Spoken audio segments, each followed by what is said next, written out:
मेरी फूफो अपनी शादी के 6 साल बाद बेवा हो गई थीं।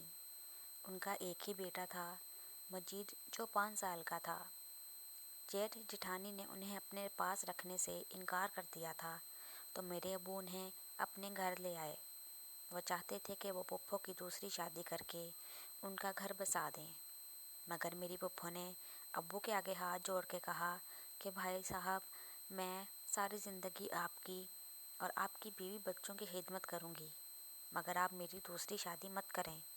वो अपने बच्चे पर सौतेले बाप का साया नहीं डालना चाहती थी, इसलिए अब्बू ने भी उनकी बात मान ली और अम्मी से कहा कि रज़िया शादी करना नहीं चाहती, तुम भी अपना दिल बड़ा करो और अब ये हमेशा यहीं रहेगी।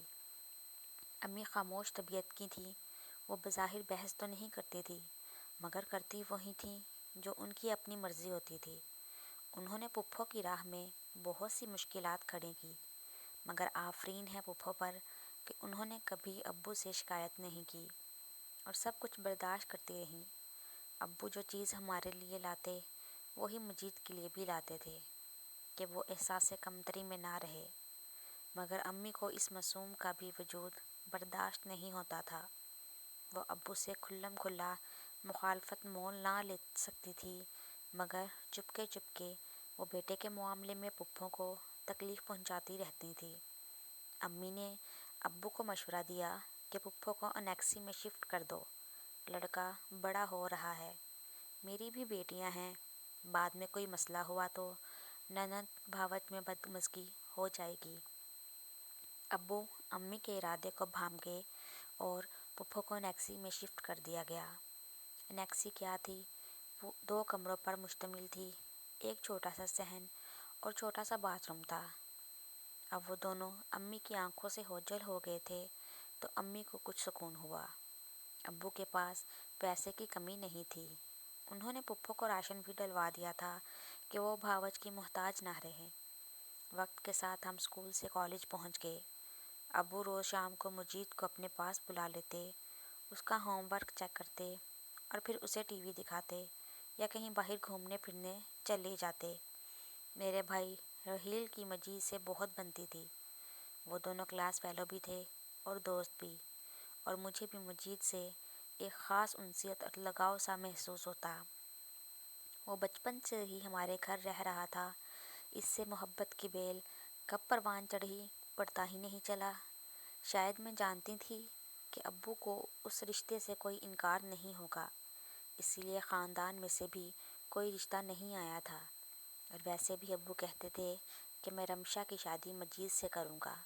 फूफो भी यही चाहती थी, मगर अम्मी के दिल को कोई नहीं जानता था कि वो कब क्या सोच लें। हम दोनों ने ग्रेजुएशन कर ली थी। फूफो ने सोचा कि अब वो हमारे रिश्ते की बात आगे बढ़ाएं, और उन्होंने इस सिलसिले में अम्मी से पहले बात करने का सोचा कि भावच अपनी अहमियत समझेगी, मगर उन्होंने जैसे ही बात की, अम्मी ने आड़े हाथों लिया। अम्मी ने कहा कि मैंने तुम्हें और तुम्हारे बेटे को इस घर में इतने साल बर्दाश्त किया है, कुछ नहीं कहा, मगर तुम मेरी खामोशी से फ़ायदा ना उठाओ और मेरा मुंह ना ही खुलवाओ तो अच्छा है, वरना तुम क्या समझती हो कि मैं मजीद के करतूतों से वाकिफ़ नहीं हूँ क्या? अम्मी की बात सुनकर फूफो के साथ साथ मैं भी हैरान हो गई कि अम्मी किन करतूतों की बात कर रही हैं। फूफो ने कहा कि भाभी, मजीद आप लोगों के पास ही रहकर पला बड़ा है और आप अच्छी तरह जानती हैं इसको। अम्मी ने कहा, जानती हूँ, तभी तो कह रही हूँ। मैं भी सोच रही थी कि अब अम्मी इस यतीम पर और क्या इल्ज़ाम लगाने वाली हैं। फूफो ने अम्मी से पूछा, भाभी, ऐसी क्या बात हुई है जो आप इतनी बड़ी बात कह रही हैं? अम्मी ने कहा कि तुम अगर सुनना ही चाहती हो तो सुनो। वो शादी की बात तो रमशा से कर रहा है और इश्क आयशा से फरमा रहा है। अम्मी ने आयशा को आवाज़ दी और कहा कि बताओ, तुम्हें मजीद क्या कहता है? आयशा ने कहा, वो मुझसे अकेले में कहते हैं कि मैं तुमसे बहुत मोहब्बत करता हूँ और शादी भी करूँगा, तुम मुझसे दोस्ती कर लो। ये सब सुनकर रमशा को यकीन नहीं हो रहा था कि उसकी माँ नफ़रत में इस हद तक गिर सकती हैं कि वो अपनी बेटियों की इज्जत को भी दांव पर लगा देंगी, क्योंकि रमशा जानती थी कि जो बातें आयशा कह रही है وہ باتیں مجید نے کبھی اس سے بھی نہیں کیں۔ یہ باتیں ضرور امی نے عائشہ کو سمجھائی ہوں گی کہنے کو، اور اس نے ویسے ہی کہہ دیا۔ امی کی بات سن کر پھپھو نے کہا کہ میرا بیٹا ایسا نہیں کر سکتا۔ اگر آپ کو یہ رشتہ نہیں منظور تو ٹھیک ہے، میں اب اس رشتے پر زور نہیں دوں گی۔ ایک دن میں نے عائشہ کو پیار سے اپنے پاس بٹھا کر پوچھا کہ سچ بتاؤ، تم نے اس دن پھپھو سے مجید کے بارے میں جو کہا، کیا وہ سب سچ تھا؟ عائشہ نے کہا، مجید بھائی تو مجھ سے کبھی بات بھی نہیں کرتے، وہ سب کہنے کے لیے مجھے امی نے کہا تھا، میں اگر وہ سب نہ کہتی تو امی مجھے بہت مارتی۔ عائشہ کی بات پر مجھے یقین تھا کہ وہ سب کچھ سچ کہہ رہی ہے، امی نے واقعی اس کو بہت مارنا تھا۔ پھپھو کے پاس ان کی جیٹھانی ملنے کو آئی ہوئی تھی۔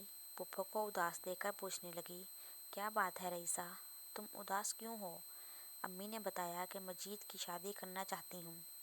جیٹھانی نے کہا، میری بیٹی ماریا لے لو، گھر کے بچے ہیں، حالات نے ہمیں دور کر دیا تو کیا ہے، محبت تو ختم نہیں ہوئی، اس طرح تمہیں تمہارا گھر بھی مل جائے گا، تم بھی ہمارے ساتھ ہی رہنا۔ پھپھو نے کہا کہ ٹھیک ہے، میں مجید اور بھائی صاحب سے بات کر کے آپ کو بتا دوں گی۔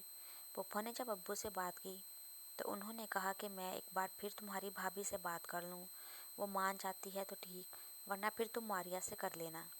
ابو نے امی کو منانے کی بہت کوشش کی مگر وہ نہیں مانی۔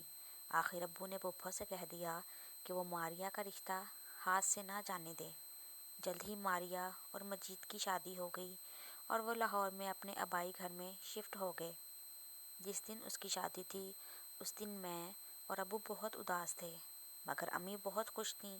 امی نے اپنی بہن کو فون کیا اور کہا کہ باجی، میں نے تمہارے کہنے کے مطابق سب کچھ ویسے ہی کیا ہے، اب تم فہد کے لیے بات آگے بڑھاؤ۔ فہد امی کی بہن کا بیٹا تھا اور بہت اچھی سرکاری پوسٹ پر تھا۔ امیر بھانجے پر امی دل و جان سے فدا تھی۔ جب خالہ اور فہد گھر آئے تو فہد نے خالہ سے کہا کہ مجھے عائشہ پسند ہے، کیونکہ وہ گوری اور میں سانولی تھی اور اسے گوری لڑکی چاہیے تھی۔ ظاہر ہے پیسے والے تھے تو نخرہ کرنا حق بھی تھا، مگر امی نے کہا کہ عائشہ تو ابھی بہت چھوٹی ہے، اس سے پہلے 3 بہنیں ہیں بڑی، پہلے ان کی ہوگی تو پھر ہی اس کی باری آئے گی، مگر وہ نہیں مانا اور اس طرح امی کے ہاتھ سے یہ رشتہ بھی نکل گیا۔ وقت کے ساتھ ساتھ سب کچھ بدل جاتا ہے۔ میری تینوں چھوٹی بہنوں کی شادیاں ہو چکی تھیں اور میرے لیے اب بڑی عمر کے ہی رشتے آتے تھے، جن کی بیویاں یا تو مر چکی ہوتی تھیں یا انہوں نے دوسری شادی کرنی ہوتی تھی۔ آخر ایک رشتہ آیا جس کا ایک بیٹا بھی تھا۔ ماں کا انتقال ہو چکا تھا۔ میں نے اس رشتے کو ہاں کر دی، کیونکہ ایک یتیم جس کی ماں یا باپ نہ ہو اس کی زندگی کیا ہوتی ہے میں اچھی طرح جانتی تھی۔ اب پھپھو تو بہت خوش تھی مگر امی اداس رہتی تھیں۔ دوستو، اگر آپ کو یہ ویڈیو اچھی لگی ہے تو لائک اور شیئر کر دیں اور چینل کو سبسکرائب کر دیں۔ شکریہ۔